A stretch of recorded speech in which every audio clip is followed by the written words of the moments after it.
Is your mind constantly going and seems not to stop? Your mind isn't restless because you think too much. It's restless because it learned not to stop. But psychologists keep noticing something quieter and far more persistent. Some minds don't stay active because something is wrong. They stay active because they learned that stopping wasn't safe. And once that pattern sets in, it doesn't shut off just because life finally calms down. There's a moment most nights when the world lowers its voice. The lights are off. Notifications stop. The body settles into stillness, sending every signal that says, "You're safe now." But the mind doesn't follow. It hovers. It replays conversations that already ended. It digs up old worries with a strange sense of urgency, like something important might be hiding inside them. You don't feel panicked, just alert, awake in a way that feels unnecessary, like an internal system that forgot how to power down. This isn't because you're broken. It's not because you're bad at relaxing. And it's not because you think too much, even though people who fall asleep mid-thought love to say that. At some point, your mind learned that rest was optional, but vigilance wasn't. Not in a dramatic way. No single event, no obvious turning point. More like a slow adjustment. You learned to stay mentally present even when nothing was happening, to scan, to anticipate, to prepare. Maybe it started with responsibility, being the one who noticed details, remembered things, thought ahead so others didn't have to. Or maybe it started with uncertainty, environments where calm never lasted long enough to trust it. So your mind adapted. It stayed lightly braced, not tense, just ready. Ready to respond, ready to correct, ready to prevent future discomfort by rehearsing it endlessly in advance. And honestly, that strategy made sense. If something often went wrong, staying alert was protective. The problem is, the mind doesn't track time very well. It remembers patterns, not calendars. Once vigilance becomes a habit, it doesn't need a reason anymore. It runs because it always has. That's why silence can feel unfinished, why calm moments trigger an urge to think of something productive, unresolved, or mildly concerning. As if rest needs justification. As if peace has to be earned retroactively. And you see this pattern everywhere. In the pause before sleep. In the shower, where your body relaxes but your thoughts sprint. In the moments after a conversation ends, when your mind immediately starts reviewing it like game footage. Did that sound right? Did I miss something? Should I have said that differently? People call this overthinking, but that makes it sound optional. This feels automatic. Like background noise that only becomes obvious when it's gone, which is almost never.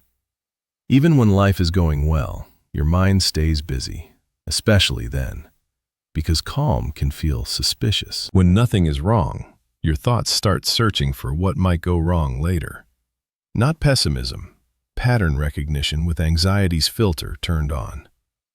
There's also a quiet guilt that comes with rest, a sense that you're forgetting something, falling behind, that somewhere, someone else is being more prepared than you.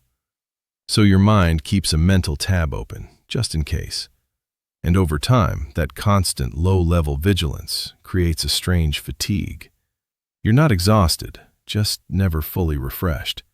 Like a browser with too many tabs open, none of them making noise, all of them draining energy. And occasionally, here's the dry truth. Your mind will decide that 2:47 a.m. is the perfect time to solve your entire life. Because nothing supports rational decision-making like darkness and dehydration. Here's the part most people miss. Your mind isn't restless because it's anxious. It's restless because it's loyal. Loyal to a version of you that needed awareness to cope, to survive, to stay ahead of something unpredictable. At some point, being mentally off felt risky, so you stopped turning it off. You learned to live in a state of mild readiness, not fear, readiness. And now, when your environment finally allows rest, your mind doesn't recognize the invitation. Stillness feels unproductive. Silence feels like something you should fill. Not because you don't deserve peace, but because peace wasn't always reliable. There's often an unspoken belief underneath all this. If I stop paying attention, something important will slip through. A mistake, a missed signal, a problem you could have prevented if you just stayed a little more alert. So your mind keeps watch. It monitors past, present, and future at the same time, not to sabotage you, but to protect you using instructions that are no longer current. And here's the irony. The same system that once kept you safe is now the thing preventing you from resting. Like a guard who refuses to leave their post long after the building has been declared secure. So what actually helps isn't forcing quiet. That usually backfires. Telling your mind to stop thinking is like telling your heart to stop beating because it's loud. It misunderstands the assignment. What helps is recognition. Noticing that this restlessness isn't random. It has a history, a purpose, a reason it stayed. Sometimes the mind relaxes when it feels acknowledged. When you internally say, I see why you're here. Not to indulge the thoughts, but to validate the function. You don't argue with a smoke alarm. You check if there's a fire. It also helps when the mind learns that presence doesn't equal control. That nothing catastrophic happens when you loosen your grip for a moment. When you let a thought pass without solving it. When you let a question remain unanswered overnight. Radical behavior, apparently. And yes, sometimes the mind rests when the body convinces it first. Slower breathing, predictable routines, gentle endings to days, boring things, which your mind may resist at first because boredom feels like lost productivity. Eventually, boredom becomes permission. And somewhere along the way, the quiet changes. It stops feeling empty.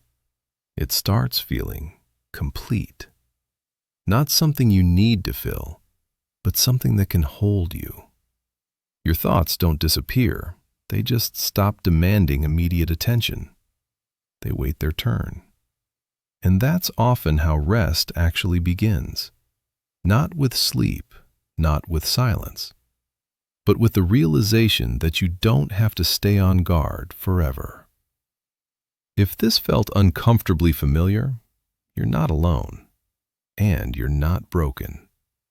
Subscribe and like to Mentera Theory if you want more reflections like this, the kind that don't rush you, don't flatter you, and don't shout, but stay with you long after the video ends.